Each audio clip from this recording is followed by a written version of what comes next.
الحمد لله وحده والصلاة والسلام على من لا نبي بعده صلى الله عليه وسلم أما بعد. Par la grâce d'Allah, après avoir fait une brève introduction sur la croyance, la aqida, et ce qu'elle signifie tant d'un point de vue étymologique que religieux,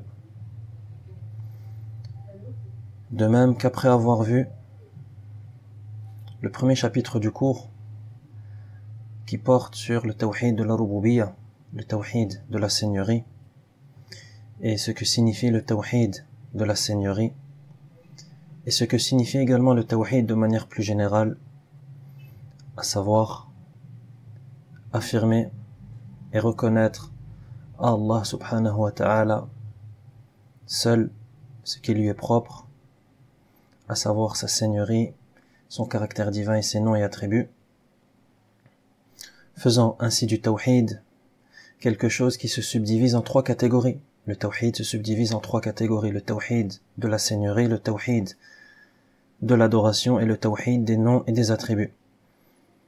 Donc après avoir vu au cours précédent ce que signifie le tawhid de la seigneurie, la première catégorie de tawhid, nous passons aujourd'hui, insha'Allah Rabbul Alamin, au deuxième chapitre du livre, qui traitera de la deuxième catégorie de tawhid, qui est le tawhid des noms et des attributs. Tawhid al-asma'i wa sifat.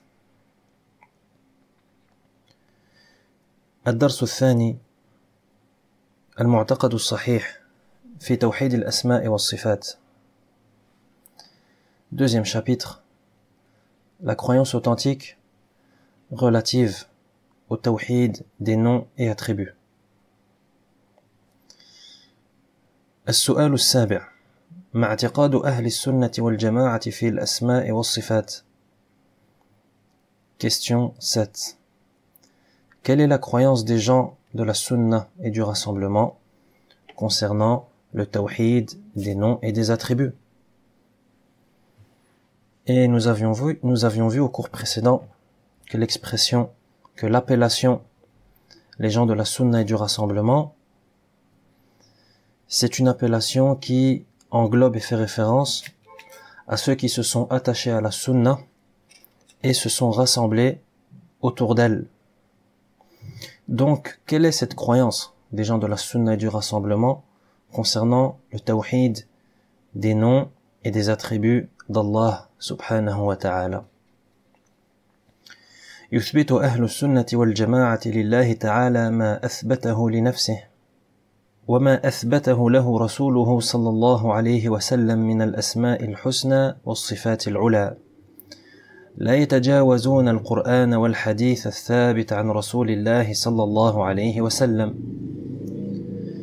Les gens de la sunna et du rassemblement, leur croyance vis-à-vis des noms et des attributs d'Allah, c'est qu'ils affirment à propos d'Allah les noms parfaits et les attributs sublimes qu'il a affirmés à propos de lui-même, ainsi que ceux affirmés par son messager, sallallahu alayhi wa sallam. Donc ça, c'est la première chose importante à retenir. C'est que les gens de la sunna et du rassemblement, c'est que le musulman, de manière générale, ce qui lui est obligatoire et ce qui lui est demandé de faire et de croire vis-à-vis des noms et des attributs d'Allah, c'est d'affirmer à propos d'Allah ce qu'Allah a affirmé à propos de lui-même comme nom parfait et attribut sublime. De même que d'affirmer à propos d'Allah ce qu'a affirmé à propos de lui son messager, sallallahu alayhi wa sallam, comme nom parfait et comme attribut sublime. Donc le musulman, ce qui lui est demandé, c'est d'affirmer à propos d'Allah subhanahu wa ta'ala les noms parfaits et les attributs sublimes affirmés soit par Allah lui-même azza wa jal dans son Coran, ou affirmés par l'intermédiaire de son prophète sallallahu alayhi wa sallam dans la sunna authentique. لا يتجاوزون القرآن والحديث الثابت عن رسول الله صلى الله عليه وسلم. Donc les gens de la sunna et du rassemblement, ils ne transgressent pas et ils ne vont pas au-delà des limites établies par le Coran et établi par les hadiths authentiquement rapportés du messager d'Allah sallallahu alayhi wa sallam. Donc les limites dans le domaine et le chapitre des noms et des attributs, les limites à ne pas dépasser, ce sont les limites établies par le Coran et par les paroles du prophète, les hadiths du prophète sallallahu alayhi wa sallam, rapportés de manière authentique, bien entendu. يثبتون ألفاظ ذلك ويعلمون معناها في لسان العرب الذي نزل به القرآن ويفوضون الكيفية لله تعالى لأن الله تعالى قد اختص بها فلم يطلع عليها أحدا من البشر. Ils affirment les termes rapportés tout en reconnaissant les sens linguistiques impliqués par ces termes conformément à la langue que parlaient les Arabes, langue dans laquelle fut révélé le Coran.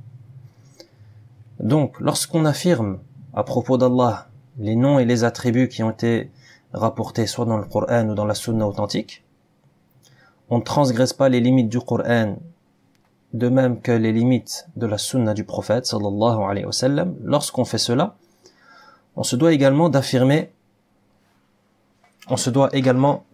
de reconnaître les sens linguistiques impliqués et qui découlent de ces termes que l'on affirme à propos d'Allah subhanahu wa ta'ala.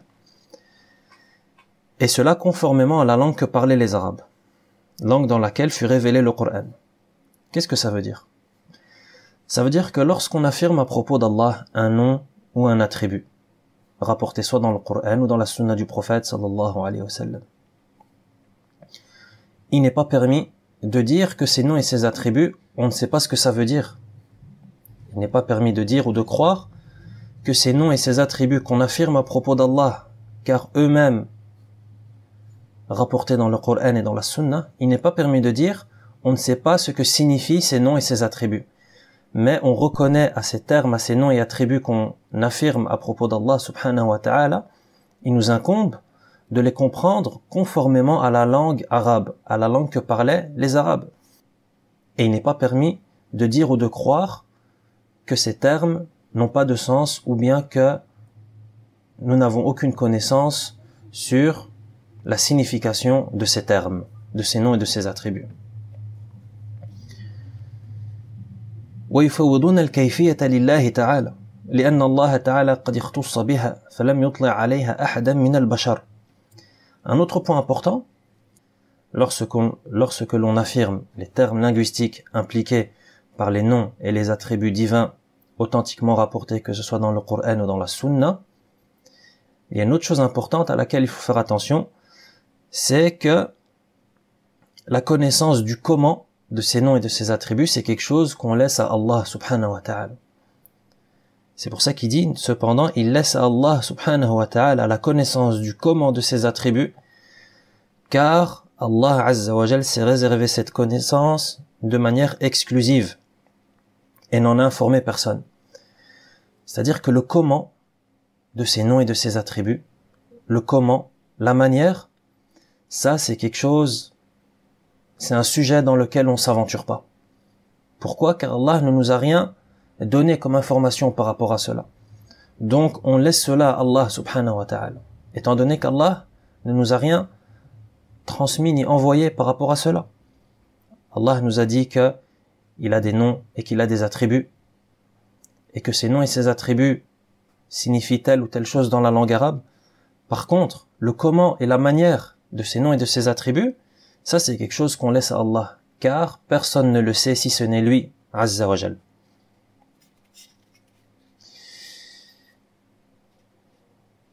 السؤال الثامن: ما الأسس الشرعية الثابتة التي من لزمها سلم من الانحراف في باب الأسماء والصفات. Question 8. Quelles sont les normes religieuses immuables qui permettent à la personne, si elle s'y conforme, d'être préservée de la déviance dans le domaine des noms et des attributs? Dit autrement, c'est quelles sont les règles à respecter dans le domaine des noms et des attributs divins afin d'être préservé de l'égarement à cet égard. Donc, quelles sont les règles à respecter dans le domaine des noms et des attributs? Quelles sont les règles à respecter afin que notre croyance dans les noms et les attributs d'Allah soit une croyance qui soit authentique et correcte, et afin d'être préservée de l'égarement? Quelles sont ces règles? أولاً إثبات ما أثبته الله لنفسه أو أثبته له رسوله صلى الله عليه وسلم دون زيادة أو نقصان. La première règle, c'est qu'on doit affirmer ce qu'Allah a affirmé à propos de lui-même, ainsi que ce qu'a affirmé à propos de lui son messager, sallallahu alayhi wa sallam, sans rien ajouter ni supprimer. Donc ça, c'est la première règle, règle importante. C'est que on se doit d'affirmer à propos d'Allah ce qu'Allah a affirmé à propos de lui-même. De même qu'on se doit d'affirmer à propos d'Allah ce qu'a affirmé à propos de lui son messager, sallallahu alayhi wa sallam, et tout cela sans rien ajouter ni supprimer, sans aucun ajout ni suppression. Donc ce qu'Allah a affirmé à propos de lui, on l'affirme à propos de lui. Si Allah a dit qu'il entend, nous on dit qu'il entend. Si Allah dit qu'il voit tout, on dit qu'il voit tout. Si Allah dit qu'il sait tout, on dit qu'il sait tout, etc. De même que ce qu'a dit son prophète sallallahu alayhi wa sallam à propos de lui. Donc ça, c'est la première règle. Sans ajout ni suppression. ثانيا تنزيه الله تعالى عن مشابهة المخلوقات في صفاته. قال تعالى ليس كمثله شيء وهو السميع البصير. Deuxièmement, deuxième règle, c'est affirmer que les attributs d'Allah sont exempts de toute ressemblance avec la création. Affirmer que les attributs d'Allah sont exempts de toute ressemblance avec la création. Allah Azza wa Jal dit dans une traduction des sens, verset 11, sourate Shura, rien ne lui est semblable, et il est celui qui voit et entend parfaitement tout. Donc la deuxième règle importante dans le domaine des noms et des attributs, c'est de croire résolument qu'Allah subhanahu wa ta'ala, ses attributs, ils sont exempts de toute ressemblance avec la création. C'est-à-dire que les attributs d'Allah, ils ne sont pas semblables aux attributs de la création. Et bien entendu, le verset phare et le verset de référence à ce propos, c'est le verset 11 de sourate Shura. Laysa kamithlihi shay' wa huwa as-sami'ul basir. Rien ne lui est semblable et il est celui qui voit et entend parfaitement tout. Donc ça, c'est la deuxième règle. ثالثا عدم محاولة إدراك كيفية صفاته. قال تعالى ولا يحيطون به علما. Troisième règle, c'est renoncer à toute tentative de concevoir le comment de ses attributs. Allah Azza wa Jal dit, ils ne peuvent le cerner de par leur science. Donc la troisième règle, c'est de renoncer à toute tentative de concevoir, encore une fois, le comment de ses attributs, la manière. Allah Azza wa Jal dit dans le Coran, وَلَا يُحِيطُونَ بِهِ عِلْمًا, et ils ne peuvent le cerner de par leur science. Effectivement, l'homme, la création, ne peut pas cerner le créateur de par sa science. Donc il y a des choses que la création ne peut pas comprendre, car ça dépasse sa raison, c'est au-delà de ses limites. Donc nous, il nous est demandé de ne pas chercher à comprendre et à s'imaginer ou à concevoir le comment de ses attributs, car on ne saurait y parvenir. السؤال التاسع من صفات الله تعالى الاستواء على العرش كيف نؤمن بها. Question 9. Parmi les attributs d'Allah figure celui de l'istiwa'u ala al-arsh. Al-istiwa'u ala al-arsh, c'est-à-dire l'établissement au-dessus du trône. Comment prête-t-on foi à cet attribut? Donc parmi les attributs d'Allah, on retrouve l'établissement au-dessus du trône. Al-istiwa'u ala al-arsh. Comment est-ce qu'on croit à cet attribut? إثبات استواء الله على العرش استواء حقيقيا نعرف معناه ونجهل كيفيته. Nous croyons dans cet attribut en affirmant qu'Allah s'est réellement établi au-dessus du trône. Nous prêtons foi à cet attribut en affirmant qu'Allah s'est réellement établi au-dessus du trône. Nous affirmons le sens linguistique qui en découle et déclarons être ignorants de la manière avec laquelle s'est effectué cet établissement au-dessus du trône. Donc ici, cette question 9, en réalité, c'est un exemple. C'est un exemple dans lequel on va mettre en application ces trois règles qu'on vient de mentionner à la question précédente. Donc parmi les attributs d'Allah, il y a ce qu'on appelle al-istiwa ou al-arsh, yani le fait qu'Allah s'est établi au-dessus du trône, au-dessus de son trône, tabaraka wa ta'ala. Comment est-ce qu'on prête foi, comment est-ce qu'on croit en cet attribut? Donc on croit en cet attribut déjà en affirmant qu'Allah s'est réellement établi au-dessus de son trône. Yani Allah s'est réellement établi au-dessus de son trône. Nous affirmons le sens linguistique qui en découle. C'est-à-dire que l'établissement au-dessus du trône, al-istiwa ou al-arsh, ça a un sens dans la langue arabe. Ce sens, dans la langue arabe, on l'affirme et on le confirme. De même que nous déclarons être ignorants de la manière avec laquelle s'est réalisé ou s'est effectué cet établissement au-dessus du trône. Et donc, conformément à la troisième règle de la question précédente, c'est que on renonce à toute tentative de concevoir ou de s'imaginer la manière avec laquelle s'est effectué l'établissement d'Allah au-dessus du trône. فَمَعْنَاهُ الْعُلُوُّ وَالْإِرْتِفَاعُ. Pour ce qui a du sens linguistique arabe de cet attribut al-istiwa ou al-arsh, en arabe, al-istiwa, ça signifie al-'uluw wal-irtifa', c'est-à-dire la hauteur et l'élévation. Al-istiwa, en arabe, ça signifie al-'uluw wal-irtifa', la hauteur et l'élévation. بذا جاء لسان العرب واتفق على هذا المعنى أهل السنة والجماعة. Donc ça, c'est ce qui est conforme à la langue que parlaient les Arabes. D'ailleurs, c'est le sens qui est unanimement accepté par les gens de la Sunna et du rassemblement. أما كيفيته فهذا الاستواء لا يعلمه إلا الله وحده لا شريك له. Par contre, pour ce qui est de la manière avec laquelle s'est effectué l'établissement d'Allah au-dessus de son trône, nul ne la connaît cette manière. Nul ne la connaît. Si ce n'est Allah. Yani seul Allah connaît la manière avec laquelle ça s'est fait. Lui seul, sans aucun associé. Donc voilà pour cet attribut qu'est al-istiwa ou al-arsh, l'établissement au-dessus de son trône, tabaraka wa ta'ala. والسؤال العاشر من صفات الله تعالى السمع. من صفات الله تعالى السمع. كيف نؤمن بها؟ Question 10. Parmi les attributs d'Allah figure également celui d'as-sam', l'audition. Comment prête-t-on foi à cet attribut? Donc parmi les attributs d'Allah, on retrouve également l'attribut de l'audition, as-sam'. Comment est-ce qu'on croit à cet attribut? يقول الله تعالى إن الله كان سميعا بصيرا. فيستفاد من الآية ونحوها إثبات صفة السمع لله، والسمع في لغة العرب إدراك الأصوات. Allah subhanahu wa ta'ala dit: Allah est en vérité celui qui entend et qui voit parfaitement tout.